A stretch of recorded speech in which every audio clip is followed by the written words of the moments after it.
आप the news words देख रहे हैं। मैं अरुण कुमार पांडे, नमस्कार। बिहार में 4 लाख से अधिक स्कूल में नियोजित शिक्षक कार्यरत हैं, स्कूल से लेकर हाई स्कूल तक, इंटर स्कूल तक। ये सारे शिक्षक सेवा सत्वों में सुधार के लिए लंबे समय से संघर्ष कर रहे हैं। मई से तो इनका चरणबद्ध आंदोलन हुआ है और उसके बाद इन्हीं शिक्षकों की मांग के बीच में सरकार ने एक फैसला लिया कि अब शिक्षकों की बहाली सीधे होगी, बीपीएससी होगी। और इसी फैसले के तहत बिहार लोक सेवा आयोग ने 1,70,000 शिक्षकों की नियुक्ति की प्रक्रिया न सिर्फ शुरू कर दी है, परीक्षा ली जा चुकी है और अब उसके रिजल्ट का इंतज़ार है। रिजल्ट आने के पहले सरकार इसी 15 अक्टूबर से इन शिक्षकों के लिए काउंसलिंग की व्यवस्था, मतलब जो सफल घोषित अभ्यर्थी होंगे उनके लिए काउंसलिंग की व्यवस्था, उनके प्रमाण पत्रों की जांच के लिए शेड्यूल भी तय कर रखी थी, लेकिन अभी आज तक कभी रिजल्ट नहीं आया है। आप सभी जानते हैं कि इस परीक्षा को लेकर बीएड और डीएलएड को लेकर एक विवाद शुरू हुआ और बीएड के जो अभ्यर्थी हैं वो लगभग 3,90,000 हैं, उनकी ओर से सुप्रीम कोर्ट में याचिका दायर की है और वहाँ उन्हें जद्दोजहद करनी पड़ रही है, इसलिए कि सुप्रीम कोर्ट ने ही फैसला दे रखा है कि बीएड के जो अभ्यर्थी हैं वो प्राइमरी टीचर बनने की पात्रता उनमें नहीं होगी। और राज्य सरकार जो पहले की नियमावली थी उसके तहत उनसे आवेदन ली, परीक्षा ले चुकी है और अब परीक्षा लेने के बाद लोक सेवा आयोग की ओर से कहा गया है कि सुप्रीम कोर्ट के फैसला के कारण जो बीएड अभ्यर्थी हैं उनका रिजल्ट, जो क्लास 1 to 5 के लिए जिन्होंने आवेदन दिया है, उनका रिजल्ट हम नहीं करेंगे और डीएलएड छात्रों का करेंगे, जिनकी संख्या 3,80,000 है। 80,000 प्राइमरी टीचर की नियुक्ति होनी।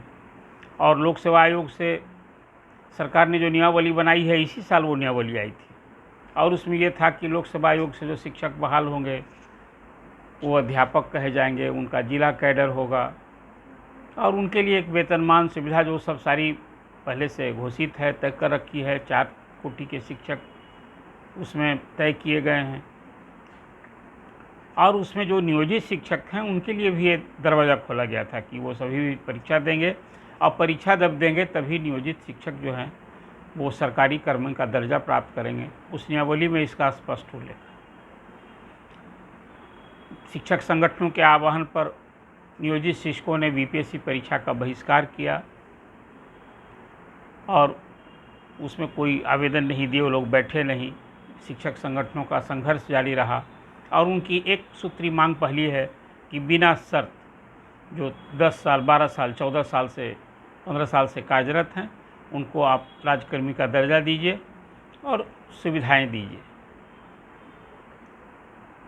लगभग 60,000 नियोजित शिक्षक भी बीपीएससी की परीक्षा में शामिल हुए हैं, वो एक अलग मसला है। अब जो नियोजित शिक्षकों के लिए जो ये विशिष्ट शिक्षक नियमावली आई है, इसका भी उसी ढंग से विरोध हो रहा है। विवाद समाप्त होने का नाम नहीं ले रहा है और उसका मूल कारण क्या है ये आप अभी जानना चाहेंगे। विभिन्न शिक्षक संगठनों इस पर अलग अलग प्रतिक्रिया भी जताई है। पहले तो लोगों ने इसका स्वागत किया, उन्हें लगा कि उनकी मांग पूरी हो गई, उनका संघर्ष का फल ही ये मिला कि सरकार नियोजित शिक्षकों के लिए एक नई नियमावली आई। लेकिन जब नियमावली का उन्होंने अध्ययन किया, इसका प्रभाव और इसके लाभ हानि को देखा तो उसमें अधिसंख्य लोगों को घोर निराशा हुई। विशिष्ट शिक्षकों के लिए उसी तरह से जैसे बीपीएससी परीक्षा में था कि 3 बार परीक्षा देने का मौका मिलेगा, उस बीपीएससी परीक्षा में पास नहीं होंगे नियोजित शिक्षक तो उनकी सेवा समाप्त हो जाएगी। इस विशिष्ट शिक्षक के लिए जो नियमावली आई है उसमें भी वही है। अब वो बीपीएससी परीक्षा नहीं लेगी, विभाग को एक एजेंसी तय करेगी और वो एजेंसी परीक्षा लेगी और उसमें भी है कि 3 बार परीक्षा में बैठने का अवसर मिलेगा, 1 साल के अंदर परीक्षा होगी और 3 बार जो फेल हो जाएंगे उनको नौकरी से हटा दिया जाएगा। अब इस प्रावधान को लेकर नियोजित शिक्षकों में कोहराम मचा है। सारे शिक्षक शैक्षणिक योग्यता के बाद उन्होंने पात्रता परीक्षा पास की है, उन्होंने शिक्षक प्रशिक्षण की भी जो परीक्षा होती है उसकी भी हासिल करनी हो, पढ़ा रहे हैं। अब सरकार की नज़र में यह आम चर्चा है कि उसमें अधिसंख्य योग्य शिक्षक नहीं है तो उनकी सक्षमता की परीक्षा होनी है। परीक्षा लेना कितना उचित है अनुचित है। नियोजित शिक्षक तो बिना शर्त शिक्षक बनाने की मांग कर रहे हैं। अभी विभिन्न टीवी चैनलों में चर्चा के दौरान मुझे ये भी देखने को हैरानी मिली कि कई शिक्षक संगठन मांग कर कह रहे हैं कि वो परीक्षा से नहीं भागते हैं, लेकिन ये 3 बार जो परीक्षा लेने की शर्त है इसको समाप्त किया जाए और इस परीक्षा में जो फेल हो जाते हैं उनको नौकरी से नहीं हटा करके उनको और दूसरे काम में लगाया जाए। मतलब क्या है, वो स्कूल में कौन सा दूसरा काम करेंगे, वो वहाँ किरानी बनेंगे, प्यून बनेंगे। ये अजीब सी मांग है। मतलब शिक्षक संगठन भी इस मसले पर अलग अलग, आप जानते हैं कि 2 दर्जन शिक्षक संगठन शिक्षकों का ये संघर्ष कर रहे हैं। खैर मूल में बात आता हूँ कि इस नियमावली पर कई शिक्षक संगठनों ने सरकार को आपत्ति दर्ज की है। उसमें पहली आपत्ति ये है कि जो आप नई नियमावली आए हैं लेकर, इसमें जो विशेष शिक्षक का नाम स्वीकार नहीं है। चाहते हैं वही सभी कि इनको आप सहायक शिक्षक कहिए। एक तो पहली मांग ये है कि विशेष शिक्षक कहलाने का इनको कोई गौरव नहीं महसूस कर रहे हैं। और एक तो आपको यह भी जानकर हैरानी होगी कि केंद्र सरकार की जो नई शिक्षा नीति आई है उसमें विकलांग शिक्षकों के लिए, विकलांग छात्रों के लिए जो पढ़ाने वाले शिक्षक नहीं होंगे उनके लिए एक विशेष शिक्षक की नियुक्ति का प्रावधान किया गया है। अब वो शिक्षा नीति, नई शिक्षा नीति जो केंद्र सरकार की आई है उसमें विकलांग छात्रों के लिए विशेष शिक्षक का प्रावधान किया गया है। यहाँ पूरे बिहार के सभी नियोजित शिक्षक को सरकार विशेष शिक्षक बनाने जा रही है। मतलब कि यह भी एक हैरानी की बात है, उस नई शिक्षा नीति से मेल नहीं खाता है।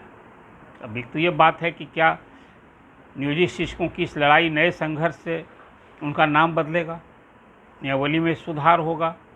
अभी तो पूरी नियमावली आई है विशेष शिक्षक करके। तो पहला सवाल जो शिक्षक संगठनों का विरोध है वो ये है। दूसरा, अभी बिहार माध्यमिक शिक्षक संघ ने एक लंबा चौड़ा 3 पृष्ठों का कम से कम लगभग 2 दर्जन बिंदुओं पर आपत्ति दर्ज करते हुए सरकार को इस जो नियमावली आई है उसमें संशोधन का सुझाव और कई शिक्षक संगठनों ने दिया है।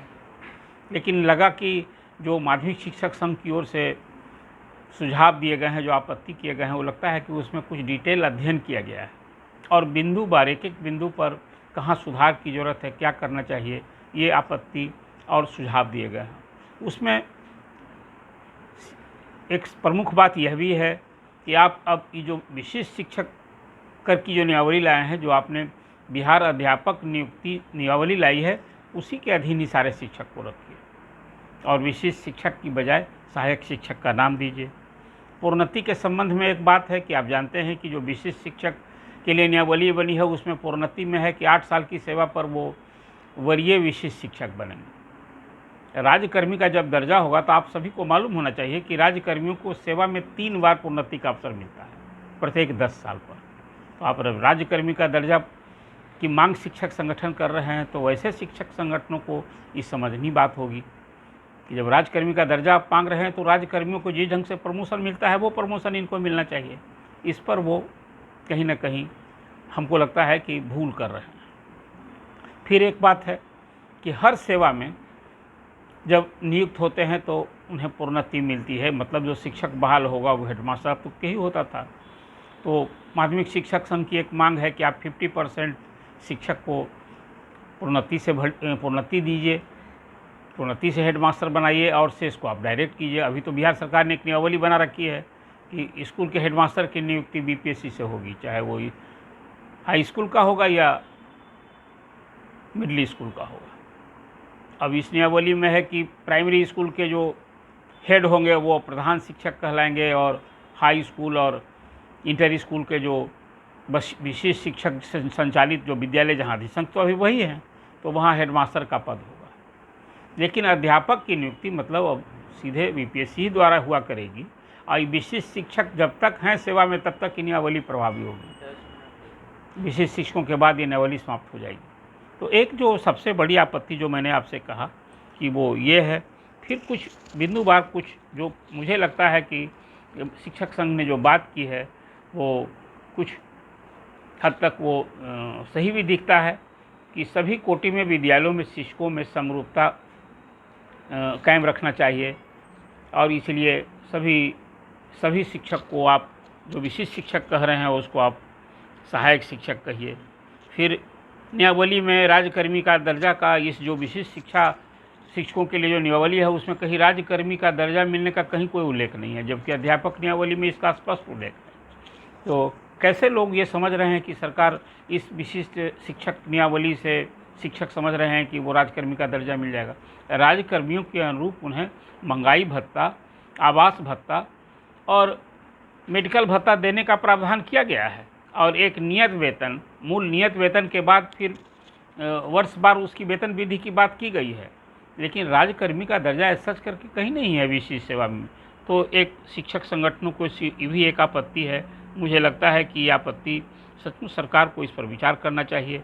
और एक ही विद्यालय में कितने ढंग के शिक्षक होंगे, कितने रंग, कितने प्रकार के शिक्षक होंगे। अभी बीपीएससी द्वारा जो बहाल शिक्षक हो रहे हैं वो तो सभी अध्यापक कहे जाएंगे, पहले से जो नियोजित शिक्षक कार्यरत हैं वो विशेष शिक्षक कहे जाएंगे, और जब तक वो परीक्षा पास नहीं हो जाते हैं उसके पहले तक तो वो नियोजित शिक्षक ही कहलाएंगे।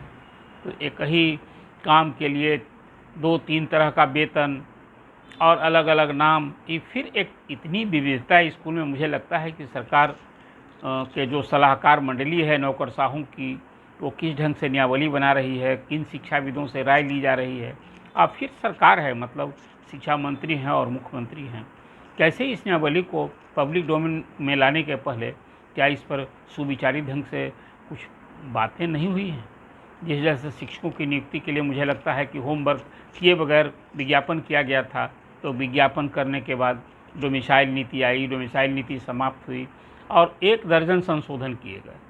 आज फिर इस विशिष्ट शिक्षा शिक्षकों के लिए जो नियमावली है उसमें भी इतनी सारी कमी दिख रही है। तो मुझे लगता है कि एक बार सरकार को जो संबंधित पक्ष है उसे राउंड टेबल बैठक करना चाहिए था, शिक्षक प्रतिनिधि विधान परिषद में आते उन लोगों से विमर्श करना चाहिए था एक बार शिक्षा मंत्री को, और तब ये नियमावली आती। हालांकि मुख्यमंत्री से जब मिलने गए थे वामपंथी दल के नेता, तो मुख्यमंत्री ने एक संकेत दिया था कि भाई एक हम लोग तो विभाग से एक परीक्षा लेंगे और उन्हें नियोजित शिक्षकों की जो मांग है उसको हम सहानुभूति पर विचार करेंगे। तो नियमावली तो आ गई, लेकिन ये भी नियमावली विवाद में ही फंस गई है।